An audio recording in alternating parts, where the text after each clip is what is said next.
Number two. You're going to come in muted.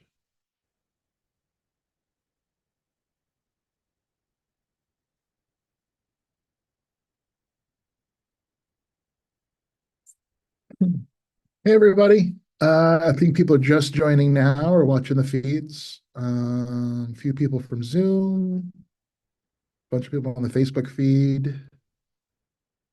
We're just gonna give people a couple minutes. I know these lunch things, people tend to join the last couple of minutes. So bear with us 1 minute. We'll jump right in. We're gonna keep this under an hour, get you guys back to work. We appreciate you spending some time with us, learning a little bit about estate planning. Yeah, and Kat's here. She's going to be monitoring the chat for us. So just say hello in the chat. Let us know you're there. I'm going to say this again, but through the whole process, you guys have any questions? You pop up. You say, we can make this interactive. Any questions anybody has? We're going to try to keep this light, keep this fun. I know this is a dry topic. I had a couple more people on Facebook. Anybody else in the waiting room from Zoom? Okay. All right. I think why don't we get started? Just in the interest of time, if somebody joins, they can join with us. Actually select the slides. There we go. All right. So as I said, thanks so much for everybody for joining us. Best way to really make the most of this. You're spending your lunch hour here. You're learning about estate planning. It's a really important thing you're doing for your family, for the people you care about. So give yourself this hour. Turn off your phone, close that door so those coworkers aren't bugging you. Just take this time for yourself because there's going to be a lot of really good information here that we're going to go through. Also, this is the teaser. There's going to be one. Basically, at the end of this, we are going to talk about how you're going to a golden ticket bonus offer up to $1,000 value. I don't know why I'm saying up to. It's $1,000 value. We're going to talk about that. So stay to the end. It's going to be worth it for you. If you need an estate plan, we have a special offer for you. Just as a thank you for joining this. And this is an important part of the estate planning process. It's the education. It's the huge part. It's that huge first step that we do. All right. So just to get things kind of rolling here, I want you guys to think about, and I encourage everyone to, take out a note, piece of paper. There's going to be some things you're going to want to write down during the session, questions we might have. And again, I said at the beginning, I think a few people have joined us in the last minute or two. Feel free to just pipe into the chat if you have any questions. Kat's here monitoring everything for me. We will make this interactive. But so to start with, you can pop into chat, you can just write it on your paper, whatever you want. Just think about, do you currently have an estate plan? I'm just curious who has an estate plan, who doesn't on here. And also, if you do have one, if you don't have one, why not? Maybe you've been too busy to do it. Maybe you think you're too young. I get that a lot. A lot of people do estate planning and they think, oh, I don't need to worry about that until I'm in my 60s, 70s, right? Or maybe a lot of people think that it's too expensive.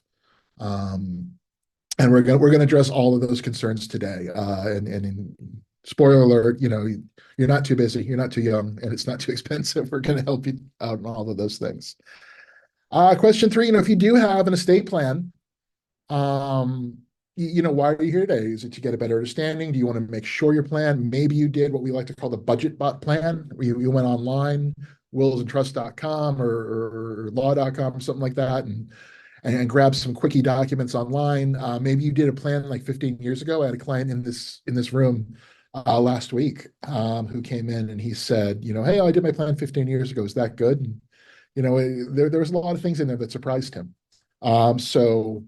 It's good to keep updating, keep getting yourself educated because the law changes, everything changes. Get a lot of interaction in the chat. Anything we need to address or just? A few people asking a couple questions and I'm just tallying them up for them. Okay. Yeah, you interrupt me whenever. So the other thing I want to say before we start is there's always a little bit of fear with estate planning. I think the big fear I see, number one, is, well, if we start talking about death, we're speeding it up. I don't want to think about those things. Another big fear is it's going to take too long. It's a long, drawn out process, boring lawyers and papers and things to sign. And we understand that. And the fear number three, too, is, I don't have enough money to worry about that. I don't need a trust. That's for rich people. I'm not old enough. So hopefully this session was going to address all of these fears and really sort of help you, make you a little more comfortable with the process and answer a lot of questions. And I think point out a lot of Don't touch not it. necessarily think are part of a state plan, but really are, and really are concerns for you. So you are in the right place. If you have someone or something you care about and you want to protect, children, a house, pets, anything like that, you're in the right place if you did one of those online fill in the blank forms, or if you did a plan years ago with an attorney who did it very quick and for very cheap. You're here if you're worried about how much estate planning costs. We're going to address that as well. And the big thing I really want you to keep in mind is estate planning is not about you. Right? Estate planning is about the people you care about the most. It is the single greatest act of leadership you can do for your family and for the people that you love. Letting them know, not leaving them a mess, not leaving them to the probate courts, not leaving them to fight things out amongst themselves, but being able to promise, hey, I took care of this. It's all set for you. And that's really what this is about. Okay? So really what you're going to learn today, to sum up, is how your loved ones can cope with the unexpected. And we're really going to look at this from two different perspectives. We're going to have a little bit of fun. I don't want to make this dry, but we're really going to look at things from a before stance of what's going to happen if I don't have a plan, or there's just a bare document plan. What would happen? And then we're going to look at what would happen if we have a carefully done estate plan with a reputable, estate planning attorney like us, IntellestateLaw, or another firm that does things. So we're going to look at from both sides, and really, the details people ask me is, how do we start the plan? How long does it take? How much does it cost? We're going to address all of these details today in this thing. So start with, this is my family. This is who this is all about for us, my wife, our children. This is when I think about who I'm working for, who I'm trying to take care of, who I need to leave resources behind for, it's this group. And these pictures are all over my office for that reason. This is foremost in our minds. So I really want you to think right now, and on that piece of paper that you took out, really jot down who are the people that need your protection. Who are the people you're worried about taking care of? If something happens to you and you're sick and you can't, act and take care of yourself, and after your life, who do we need to take care of? And I encourage you to actually write those people's names down, whether it's your children, your spouse, brothers, siblings, nephews, nieces, stepchildren, people in your life that are like family, that maybe are not blood related. Think about who those people are, and as we go through this process, think about them. That's going to make this a lot more real in your mind, and that's going to really help address this. Because we're not going to use, your family or my family, I'm going to introduce you to the Bliss family. Okay, this is an imaginary family that we're going to do some terrible things to. So we've got Mark and Molly, mom and dad, and they have 3 children, Alexander, Benjamin, and Caroline. Okay. Typical family. It's a second marriage. They also have a couple of pets, Rio and Whiskers, right? Dog and a cat, very cute. And as I said, second marriage, right? Molly was previously married to Xavier, and she had Alexander. So Alexander is Mark's stepson. So, they had a fun relationship when they were younger. Xavier's kind of a party guy. He's not very serious. So Molly moved on, found Mark, who she's much happier with now. And Xavier's still around. So if we can follow that family tree. Also, Xavier, while he was married to Molly, he took out a life insurance policy. Probably the only responsible thing he ever did in his party boy life, if I'm not painting this too much of a cartoon. Took out $1 million life insurance policy. Obviously, he listed Molly as the beneficiary, but after they got divorced, he doesn't want his ex-wife to get his life insurance money. So he changes the beneficiary to Alexander, which seems like a really good idea to him. Let's make sure if anything happens to him, his child is taken care of. Wonderful, right? It seems like a great thing to do. Also from that marriage, that first marriage for Molly, there was a vacation home that Xavier and Molly bought. At the divorce, Molly got that house. It is only in her name. It is just, that's all, only her name on the deed. That's her house by herself now. And that house is located out of state. I've got Lake Tahoe here, just as a fun place, but that's where that is. Okay, so single, everyday, happy, super duper family, but we're gonna send some very sad days to them. We're literally going to make this a train wreck. And I want to stop here for a moment and point out, we tend to use a little bit of humor and a little bit of lightness when we're talking about estate planning concepts. Estate planning is very often very difficult to talk about. Obviously, they're dealing with death, dealing with incapacity, worrying about your loved ones. It's a very serious thing, but it's difficult to talk to. So we use a little bit of humor and we try to just make it light, make it more approachable. I don't mean to be disrespectful with any of that, so please don't take it that way. We're going to play with this imaginary family and these fun cartoon drawings, just try to make it easier to talk about. But I just want to reiterate that we understand the serious situation and these are real issues, but we're just trying to make it approachable. So with that said, let's jump into sad day number one, okay? So Xavier, let's remember, he is Molly's ex-husband. He's Alexander, their oldest son. He is the biological father. So Xavier's going to turn 40. And as his big 40th birthday, he doesn't want to let go of his party guy, lifestyle. He's going to go skydiving. That's what he wants to do. But, he is irresponsible. He does not have time to watch the safety video. He does not have time to listen to the instructor. He just decides he's going to go for it, and he goes for it without taking his parachute. So bye-bye, Xavier. He's unfortunately going to be killed in this skydiving accident on his 40th birthday. But remember, he had that life insurance policy, right? He had that $1 million. So he did a right thing. He did a great thing. He provided for his kid. And he left that as Alexander as the sole beneficiary. 15-year-old Alexander, teenage millionaire, amazing. He is going to be the coolest guy in school. He's going to be driving in his red sports car every day. Everything is great, right? Xavier did a very wonderful thing. Not so much, because what's going to happen in real life is we are going to end up in probate court. Okay, Molly, courts for very good reason are not going to give an underage 15-year-old teenager access to $1 million. They're just not going to do that. We're going to have to put somebody in charge of that money for him. And who's that going to be? Is it going to be Molly, his mom? I mean, I think a lot of people probably think that makes sense, right? But there's also Zachary in that red shirt there. That's Xavier's brother. And he does not think that his brother's ex-wife should have control of his brother's life insurance money. So he's going to show up in probate court and he's going to argue that he should be put in charge of the money because he knows what his brother would want and how we want to take care of his kid. So we are now in a very public, very expensive, very long drawn out battle over this money. Who's going to get control?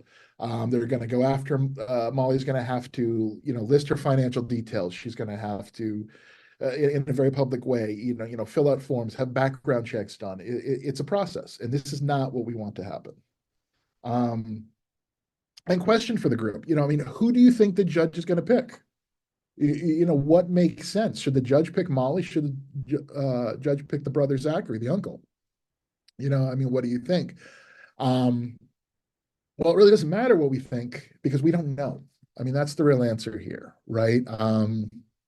There's no way to predict. It's a case-by-case situation after a very long, drawn-out thing. And, we really shouldn't leave that choice up to the courts. So what can we do that's better? How can we fix this? If we go back in time and we sit down with Xavier and we say, let's do some careful financial planning. Let's bring you into the firm. And maybe a thing we could do is say, okay, you know what? On that life insurance policy, let's not name the underage Alexander. Let's name Zachary. Let's name his brother. Does that make sense? It's good thinking, but it's a bad idea. And here's why. If we do that, then that money goes to Zachary, and it's Zachary's money completely. It is unrestricted. It is unprotected. And, Zachary might have some moral obligation to use it for Alexander's benefit and be responsible, but there's no control. There's no oversight. on that being done. So Zachary is free to use that money for himself. All of that money is exposed to Zachary's ex-wife if they gets divorced, to his creditors, to the government if Zachary declares bankruptcy, to a judgment creditor if Zachary gets into an accident and is sued, malpractice, something like that. All that money is exposed. And even on top of that, you're inviting conflict, because now we're worried about how is Zachary spending that money. Zachary bought a jet ski last week. Did he use Alexander's money for that? Are we sure? Are we gonna? You're inviting conflict, and we don't want that. So that's not a great idea for all of these reasons. We don't want to just put that money in Zachary's bare hands. All right, so let's try another tact. Let's think about having a will. Let's have a will where we leave everything to Alexander. But if he's under 21, we're going to put Zachary in charge. Okay, we're going to try to put some legal controls in this rather than just give him the money. That seems like a good idea, but there's something Xavier doesn't know, and I bet a number of you don't know, is a will does not necessarily control every asset that you have. There's things called joint ownership and things called beneficiary designations that actually override the will. They actually avoid probate. So we don't want to do that. And so this next slide is a little busy, but I promise it's worth it. So bear with us. When you think of your assets at death, I want you to think about three different buckets, three different categories of assets we have. You can have jointly owned assets. Think of this like a house that you own with your spouse, or like a joint bank account you have with your child, or maybe like a vacation home you own with a sibling. If you own something jointly, when you pass, your ownership interest disappears and the other joint owners just basically absorb your interest. So married couple, husband dies, wife becomes sole owner. It completely avoids the probate process. It completely ignores any will. So that's jointly owned property. So when we look at property at death, we first look, okay, what was jointly owned? Well, the second bucket we look at is, okay, what assets, if they were solo owned, had beneficiary designations on them? These are typically things like retirement accounts, some investment accounts, bank accounts in Massachusetts. We can put beneficiary designations, pay on death designations. And for our example here, life insurance for sure has a beneficiary designation. That means these things bypass probate, they bypass the wills, and they go right to the person. So in this case, Xavier's will, even though it says everything to Zachary, the life insurance funds aren't going through the will. It's going to ignore that. It's going to go straight to Alexander, in his hand without any oversight all over. The third bucket is everything else. So everything that's not jointly owned and everything that doesn't have a beneficiary designation, that becomes your probate estate. Okay. And that is what goes through the will. That's what goes through probate and gets tied up. And we're going to talk about in a minute how we're going to use a good estate planning to make sure that all three of these buckets are funneled through a plan that works the way we want it.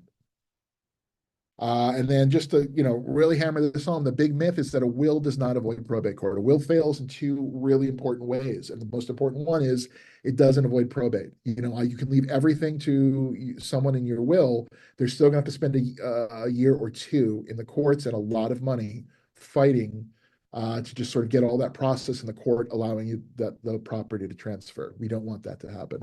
The other big failure of a will is that it doesn't do anything until death. So a will does nothing for incapacity. We're going to touch on that in a minute. So if the will's not going to work, what are we going to do? Let's try another idea. The idea now is we're going to establish a trust.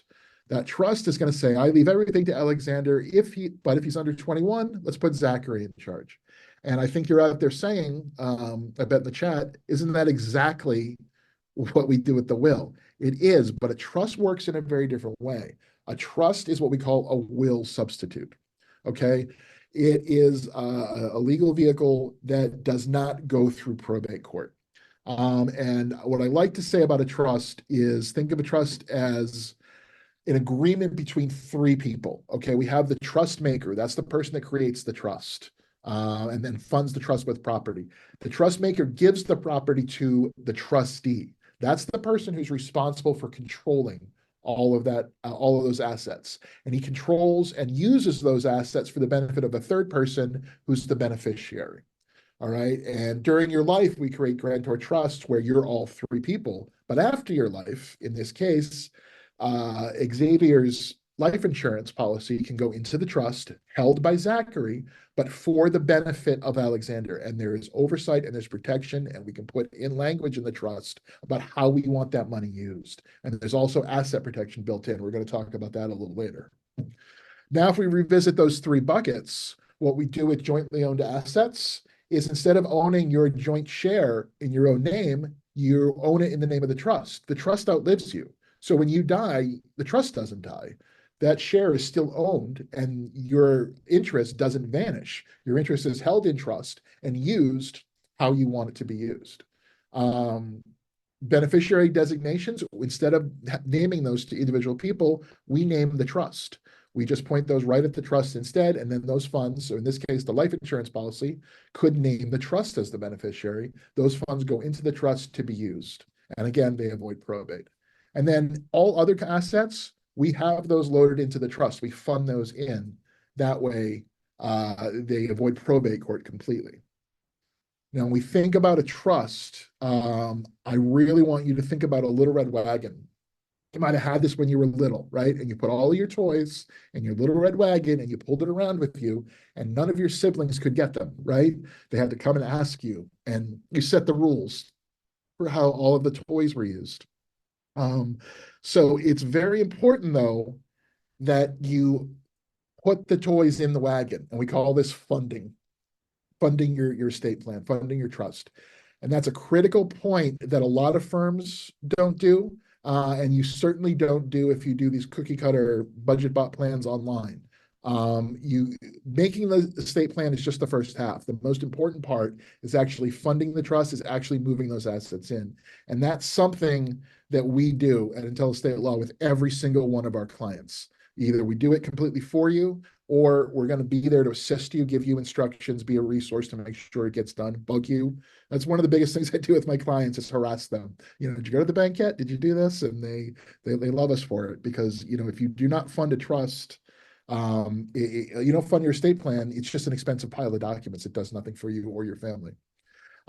So this really brings us to the big lesson here for the first, number one, is estate planning. The very first step and one of the most important parts is a review of all your assets, understanding what you have, understanding how you own it. Those three buckets: is it joint ownership? Is it beneficiary designation? Is it just in your name? Where are those? How do we want those passed? And that's when we start the planning process. So that's really what you're paying for with an estate planner, is that time and that attention to really review those assets, marshal those assets, understand what you want to do, and come up with the right plan to do it. All right. All right. Any questions so far? We're doing good? Everybody's doing good. I'm answering questions as they come in. Wonderful. Thank you. All right. Feel free to pipe up. All right. So let's get to sad day number 2. This is the ski weekend. So our family is going out. Fun day of skiing at Wawachusett, right? Fun mountain right near here. The 3 kids are at the ski school, getting their lessons. So mom and dad, Mark and Molly, let's go on the slopes. Let's hit those double black diamonds. Let's have some fun. And it's a great day until the fog rolls in. Not doing too well. Crash, big crash. I don't really ski, but my friends tell me this is called a yard sale, when the skis and the poles and the boots and everything goes flying and the hats and the mittens are out there. Very bad accident. They crash into each other.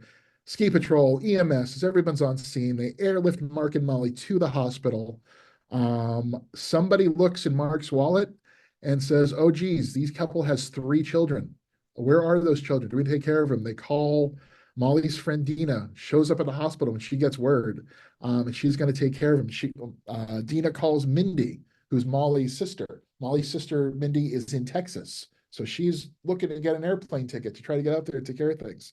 So the big question I have for you is, who takes the kids? And let me say, I'm not talking about long term. I'm not saying who's going to raise the children. I'm saying on this day, this afternoon, when we're in the hospital, mom and dad are in a coma, unresponsive, they can't speak for themselves. family friend is there trying to manage the situation, 3 upset children, police are there, doctors are there. Where are these children sleeping tonight? Who is taking these children home? Who is it going to be? Is it going to be Dina? Are we going to just sit in the hospital until Mindy can get a good flight? What are we doing? I mean, pop it in the chat. What do you guys think? And while we're thinking about that, what about the pets? Poor Rio and Whiskers are sitting at home. They got to get let out. They got food. Who's worrying about the pets? Who's going to take care of them? Well, Mark and Molly are in the hospital. Most people are saying they think Dina. Dina, all right? That would make sense. She's the family friend. She's the one there. The kids know Dina. The truth is we don't know. Okay. The truth is it's very unlikely that the police are going to let those 3 underage children go home with this family friend. Okay. And it's not because the police are cruel. It's because, in this world, we have to worry about liability. We have to worry about, protecting children, and they don't know this woman. They don't know who she is. They don't understand the relationship, and those kids can't make decisions for themselves. Mark and Molly can't make decisions because they're not conscious. Truth is, those children may end up spending the night or a few nights in social services. While we wait for Mindy to arrive, while we wait for her to talk to the court and get an order, and a probate judge is going to decide who's going to take care of those children. That's not what you want. That is absolutely not what anybody wants.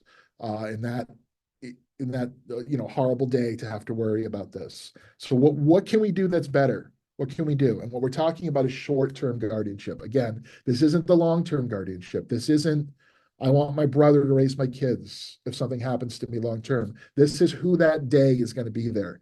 And part of every estate plan, if you have young children, is we establish some documents for short-term guardianship, and we make copies of these documents, and we give them to the guardians you've selected, people that are local, people that you trust, people that will pick up, that will be the first people that get that message if something happens to you. And then they can have on their phone this PDF that says, look, officer, I'm the designated short-term guardian. I will take them home. I'll take care of them.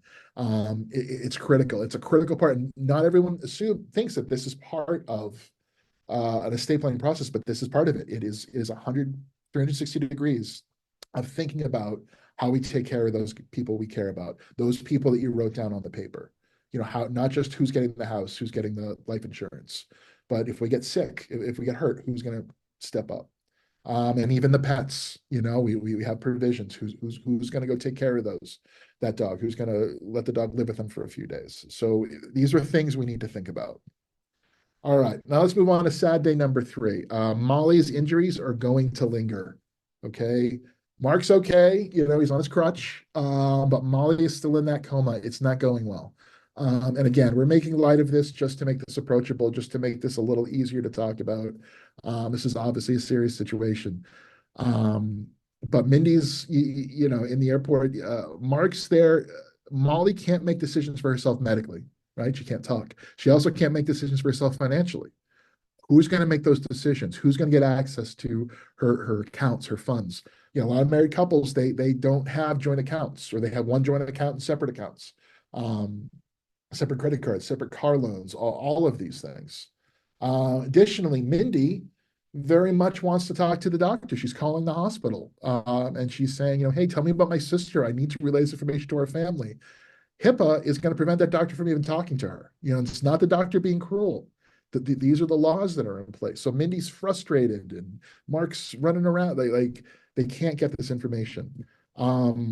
And Mark is Molly's husband. He thinks, okay, I can pay her bills. I can talk to the bank. I can do these things, right? No, not necessarily. He can't. If his name's not on those accounts, the bank's not going to talk to him. He's in a tough position. And we're in a situation where Molly's resources, Molly's money and funds can't be used to take care of her, even though her husband is there trying to do it for her. And that's not what we want. What's going to happen? We're right back in probate court, right? We are right back at a judge making the decision about who's going to make medical decisions, about who's going to make financial decisions. That takes time, that takes money. And it's also, worst of all, it leaves the decision up to the judge, right? Of what if Mindy and Mark are having some kind of disagreement about medical care? Now a judge gets to decide who's in charge. That's not what we want. We never want to leave it up to the judge. So let's do something better. What can we do for this family? This is why every good estate plan includes powers of attorney. In Massachusetts, we have what's called the healthcare power of attorney. It's a very broad document where Molly is going to name who she wants to make decisions for her. And more than that, a really good estate plan is going to involve spending some time thinking about different situations, medical situations, and communicating with, we call it the healthcare proxy. That's the person who would be acting here, Mark in this case, what Molly would want done, thinking so that Mark's not guessing. Mark's not trying to imagine what she would think. It's really important. That's part of the plan, is doing that. Also part of that plan is putting HIPAA authorizations in for loved ones that you want to be able to get information about you. We could have that in place so that when Mindy calls, she's got the document that she can give to the doctors, send that over and say, hey, give me all the information. I need to relay it to the family. All of this is done in advance. All of this is part of good estate planning. And on the financial side, we have a general durable power of attorney. That's a document that allows Mark to stand in his wife's shoes and act for her in all financial matters. She can talk to her credit cards. She can talk to her bank. She can talk to the car loan, Social Security if they were older, all of these things. It's critical that these things are set up in place. Brings us to lesson number 2. The only person who can make decisions other than you is a probate judge, right? We absolutely don't want that to happen. We want to name those decision makers in advance, and we want to empower them to make those decisions. And that's what we do with a good estate plan. All right, sad day number 4. There's going to be 5 of these. I don't know if I said that in the front, so they get increasingly worse, but this is a bad one. We're going to lose Molly. Molly is not doing well. It's time to pull life support. But here's a big question. What does Molly want? What would Molly want in this situation? We don't know, right? We don't know. We have to guess. In addition to figuring out who makes that decision, the person that makes that decision also has to guess. We don't want that. And then the other big issue here is who should be Alexander's guardian, right? I mean, keep in mind, remember, this is Mark's stepson, right? This is Xavier's son from Molly's first marriage. So Mark is his stepdad. Mark wants to keep him, but also Xavier's mother, Alexander's grandmother, wants to be his guardian. And then there's going to be some fighting that goes on. We're going back to probate court. And this gets emotional, right? The grandmother is now dealing with her ex-daughter-in-law's new husband, who she doesn't know, is probably terrified that she's never going to see her grandson again. This might be her only grandson. People get upset. People fight. And who do you think the judge would choose, right? I have a feeling you guys are catching on by now, right? We don't know. We don't know. It's a case-by-case situation, and it involves court, and it involves Alexander getting up on the stand and having, in the middle of just losing his mom, having to go through this. We don't want this to happen. Also, remember that vacation home, that Lake Tahoe vacation home that's out of state? Now that's a headache, right? Because Molly owned that in her own name by herself. Remember the buckets? That's bucket number 3. That means this is going to probate. And it's going to what we call double probate, right? Because real property is probated in the state where it is. So Mark has to start probate proceedings here in Massachusetts. Those are going to get to a point and pause when we get to the vacation house. Then we've got to start a whole new set of probate if this is really in Lake Tahoe in California, which is another set of lawyers, which is another set of court fees, which is another headache, just to get control of this house. So this is a mess. This is an absolute mess, and we've got to do something better for the Bliss family, right? So what can we do?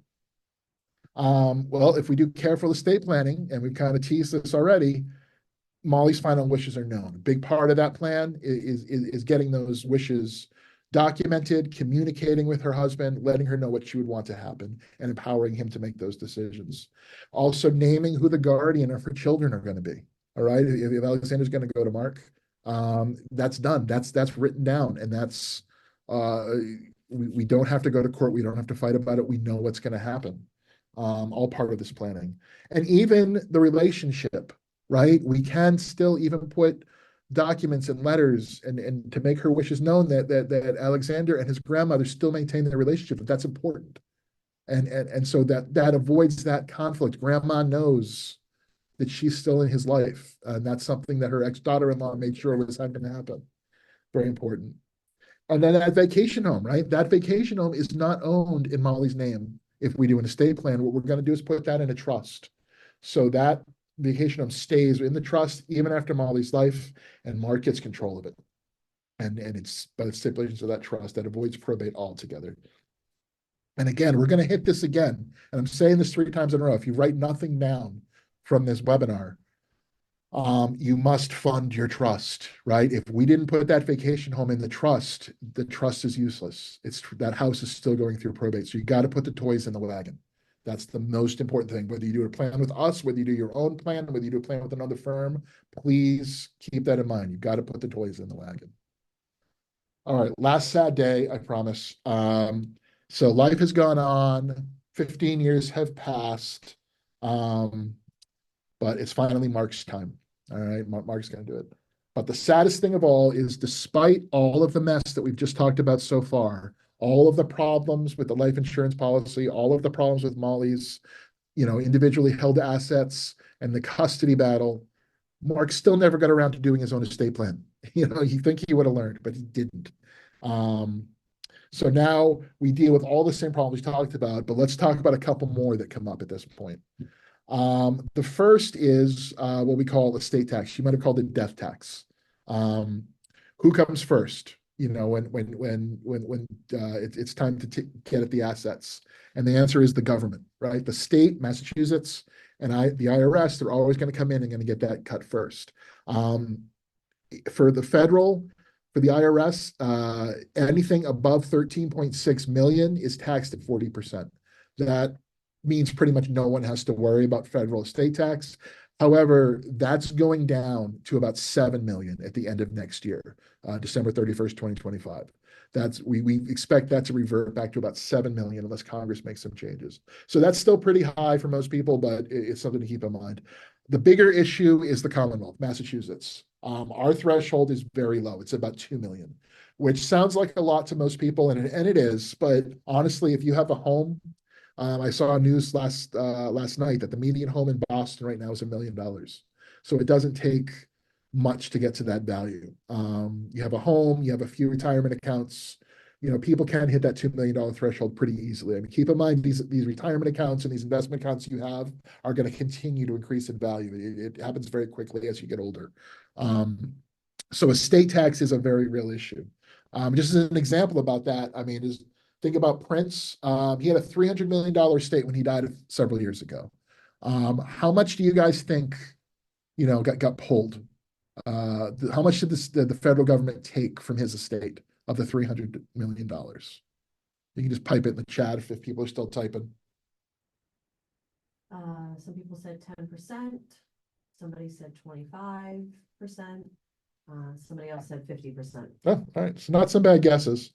But it was about 120 million, a little more than a third, not quite 50, but a lot of money. $120 million went to the government for no reason.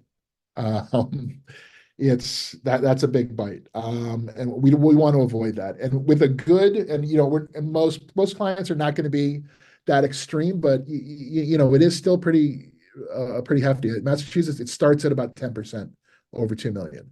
And you don't want that to happen. So with good estate planning, you can minimize and sometimes completely avoid the estate taxes. And that's a big part of what we do. And it actually impacts a lot more people than you would think. So that's important. Other big issue with Mark, remember, Mark just died. He's got older children. They're in their late 20s, early 30s now, right? But they're going to get all of Mark's assets outright. Right there, we are going to hand this money. We've got the youngest one there with his little bottle. He's still in his young kid 20-something party days, right? Should we be giving that kid access to a couple $100,000, $1 million, unrestricted? Just let him spend it. Also, should all of that money be just exposed to their spouses, ex-spouses, if there's a divorce, creditors? Don't we want that money to stay preserved and protected to take care of them? Don't we kind of want someone responsible kind of someone that would act the way Mark and Molly would and make decisions, sort of guiding them and the spending of that money. So that money is used for their education, for their health, their education, maintenance, buying their house, buying things that matter. And that's what we want. So what can we do better? Well, as we said, a good estate plan, we can minimize those estate taxes. I mean, there's things like with a married couple, we can double that $2 million exemption in Massachusetts. We can make sure that gets up to $4 million for the couple with some careful planning. The other thing we can really do is we can establish lifetime asset protection for the assets that you leave to your loved ones. We leave them in the trust and we leave them protected from creditors, ex-spouses, and from themselves. If you have a child, my daughter's 21 years old. She's very smart, first in her class right now, up at her college. But still, I would not want to leave her a couple $100,000. She's just not mature and equipped enough to handle it. And I think she would say the same thing. I want someone responsible guiding her, using that money, investing it, using it for the things she needs. So with a good estate plan, we can control that stuff and we can make that go forward. Also pets are a big issue, right? People love their dogs and their cats, but it's expensive. Vet bills are expensive. Food bills are expensive. We can set up pet trusts. We can set up areas of the trust, that have requirements for how pets are taken care of, and we can leave funds. I had a client a few months ago who came in and she has a horse, and horses are exceedingly expensive to care for. You're leaving somebody a burden if you leave somebody your horse. So you leave a pet trust. You leave the trust and the money there so that they can take care of it. It's very important. So lesson number 3 here to take away from this is, the government, and we're talking about the state, the Commonwealth, and the IRS, they always come first. And we really want to get ahead of that and give your loved ones time to adjust and be ready for that and plan for that. Big part of it. So those are the main things I want to talk about. A bonus lesson here is I want you to think about what it's really like for your loved ones after you're gone. What's really going to happen? Because we're talking about money, we're talking about houses, we're talking about insurance policies, but what's the real takeaway? They're going to miss you. You're the person that they care about. So when you think about your estate planning, I want you to think beyond money. I want you to think beyond these material assets. I want you to think about your legacy.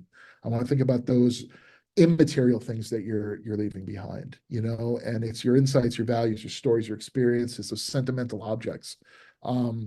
That's a big part of estate planning. We talk about those things as well. We're not just here about who gets the house, who gets the car. Remember why you're here. Remember why we're doing this estate planning. It's those people you wrote down on the paper. You know what I mean? It's your family. And that's a big part of it. And that's why we care so much. And that's why we spend so much time doing this. All right. So I want you to stay tuned. We're just going to want to tell you a little bit about our firm and about that offer, and then we're going to take some questions. Traditionally law firms, they charge you by the hour, right? They do one-off transactions. They churn out the documents for you. And even if we do finish those documents, it's just an expensive stack of documents. I know firms that will just give you the documents and say, hey, go to the bank and execute these, and good luck funding them. That's not what we do. Here at IntellestateLaw Law, this is a solo attorney firm. It's the two of us. We run this firm. We handle every client that comes through here. And everything we do is a flat fee, agreed to in advance. You know what it's going to cost, and there's no clock watching. There is absolutely as much time as you need to work with us, as many revisions as you need, as many changes as you want. We get these documents right before we sign them, and we make sure that you're comfortable and you understand it, and your children and your loved ones are all understand everything that's going on. We have systems set in place to keep in touch with you. This isn't a one and done operation. We are going to keep you on our newsletter. We are going to keep you up to date with webinars like these. We are going to let you know changes in the law. We're going to bring you back every few years to make sure that everything's up to date, that your life hasn't changed, the law hasn't changed, and we're going to tweak things. And your plan's going to work when your family needs it, because we're going to do it right. And when something happens, your family's not going to be in court, and they're not going to be in conflict. And that's our focus. We like to say we're dedicated to preserving and protecting everything that matters to you for everyone that matters to you. And that's very important to us. I'll just give you a brief overview of the process. I mean, we talked about how does this actually work. Here, what we do is we have a 6 to 8 week process where the first step is we bring you in for our life and estate planning session. Sometimes that becomes 2 meetings if it's very detailed. But really what that is we're going to take a look at your assets. We are going to look at how they're owned. Remember those 3 buckets? We're going to look at what category everything is in. We are going to talk about your family. We're going to talk about your loved ones. We're going to talk about every concern you have. And then we are going to develop a plan that addresses all of your concerns, that moves your assets correctly out of probate, out of conflict to the loved ones, and in a way that's going to use those assets to take care of them. After that meeting, we're going to get the documents together. You're going to review the documents. Usually it takes about 4 weeks. We sometimes have additional meetings during that period to answer questions. But once the documents are done, about 4 weeks after that, we're going to have that signing ceremony. You're going to come back. You're going to see all of your documents. You're going to sign everything with us. And then we're going to start what's called the funding phase, that third little circle down there. That's where we're going to assist you in making sure that wagon is filled. All the toys are going in the wagon before we're done. And we're going to make sure that's done, corrected. We're going to get confirmations of that. And we are going to put everything, all your documents, all those confirmations into a set of binders that you're going to come pick up in 2 to 4 weeks after that signing ceremony. And you're going to know where your documents are. You're going to know how everything works. Your family's going to know everything works. So that's our process. And as far as cost-wise, we work on fixed fees, as we said. We have 3 levels of planning. The first is our will plan. This is really for folks who don't have a lot of probate assets, or don't have any probate assets, I should say. So, someone without a house, without some serious financial plans, a will-based plan might work for them. Most of our clients need a trust plan. This is our second tier, and this includes, a trust, all of the documents we talked about today, the healthcare power of attorney, the durable power of attorney, the will, all those long and short-term guardian forms, stuff for the pets, all of that is in the trust plan. And we assist you with funding. And then the last plan is the wealth plan, which is everything included in the trust plan, but we actually do the funding for you. We actually take care of the wagon and all your toys, and we put everything in for you. That's usually for a lot of clients who have very complicated assets or just need some assistance. And this is a range of our cost ranges. So, our smallest plan is $2,500. Our largest plan is $8,500. The $8,500 is very extreme. That's for clients with a ton of assets that are very complicated. They need us to do a lot of the work. The average is usually about $5,000 is where we land for most of our clients in that middle plan.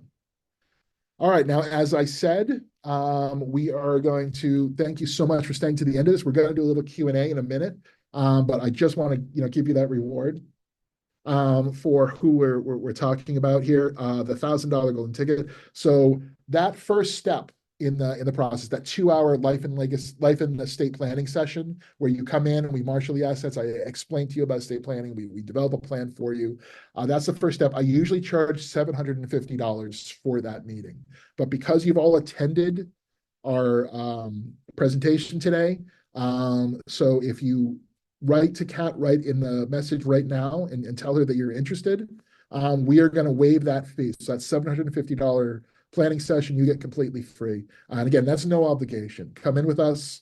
Let's get all your assets together. Let's come up with a plan for you. If you would like to continue and you would like to actually execute a plan, select one of those packages we showed you. We're additionally going to give you $250 off the package you select if you write to Kat today. So the first 5 people kind of pop in.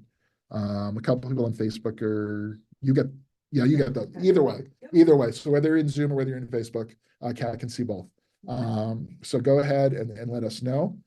And then I think that's it. I explained that pretty well, right? So any questions that we have, you can feel free to pipe in. Just checking the chat here real quick.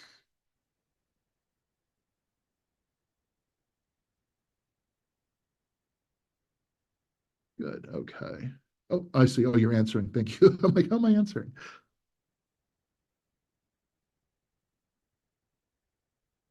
So I saw a powers of attorney question. Yeah, they're very important for incapacity when we talked about that. Remember when Mark was the question was, if powers of attorney deal with incapacity planning. A lot of times people think, estate planning is just for when you die. But it also, a big part of it is incapacity planning. I have clients come in and they say, I don't care what happens after I'm gone. Who cares? I don't need an estate plan. And, and that might be true in their case, but they probably care what happens if they're sick and in the hospital, like Molly was. You care about who makes your decisions for you. You care about your assets being able to be used to take care of you. And that's where, those powers of attorney come into you. All right. I don't see any other questions on my feed. No, we're good. All right, so I want to thank everybody for coming in. And again, we'll keep up for a couple minutes just to, in case anybody else wants to chime in. This is our contact information. We are based in Northborough. That's our main office. We also have an office in Dedham, Mass, where we see clients out there. We have some office space with another attorney, but this is our home base in Northborough. Lovely office. We love it. Reach out with any questions. You can go to our website. You can book a 15-minute call with me anytime. If you have questions, I'm happy to talk about those things. And that's it. Thank you so much, everyone, for joining us. And have a great rest of the day. Probably stop the recording.